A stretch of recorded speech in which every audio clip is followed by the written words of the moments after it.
निवडणुकीचा आज अर्ज मागे घेण्याची अंतिम तारीख आहे. त्यापूर्वी काल काँग्रेस अध्यक्ष नाना पटोले असं म्हणतायत की 4 जागा ज्या ठाकरेंच्या शिवसेनेने डिक्लेअर केल्या त्या संबंधी कोणतीही चर्चा केली नाही. असं नाहीये.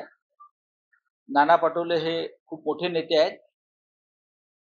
यापेक्षा मोठे नेते व्हावेत. आमचे मित्र आहेत ते. 4 विधान परिषदेच्या जागा नक्कीच आहेत. त्याच्यामध्ये मुंबईचा पदवीधर मतदारसंघ हा गेले 40 वर्ष शिवसेना जिंकते. आमची परंपरागत जागा अगदी सुधीर जोशी, प्रमोद नवलकरांपासून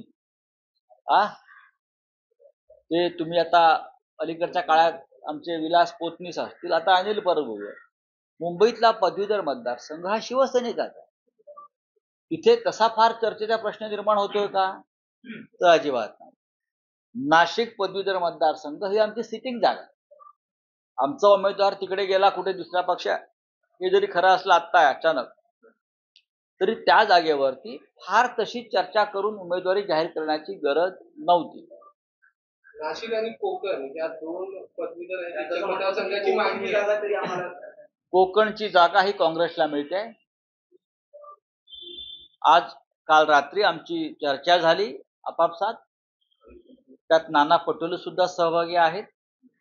प्रत्येक चर्चेमध्ये शिवसेना पक्षप्रमुख उद्धव ठाकरे यांना आणलंच पाहिजे असं नाही. आम्ही माननीय उद्धव ठाकरे साहेबांच्याच सूचनेनुसार काम करतो.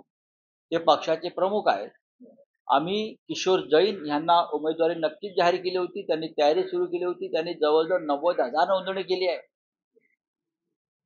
पण काल असं ठरलं की रायगडच्या कोकणच्या जागेवरून आम्ही आमच्या उमेदवारांना माघार घ्यावी आणि नाशिकच्या शिक्षक मतदारसंघातून काँग्रेसने माघार घ्यावी, असं रात्री आमचं साधारण एकमत झालंय. आणि त्यानुसार आज दुपारपर्यंत हे दोन्ही उमेदवार माघार घेऊन एकमेकांना आम्ही पाठिंबा देऊ.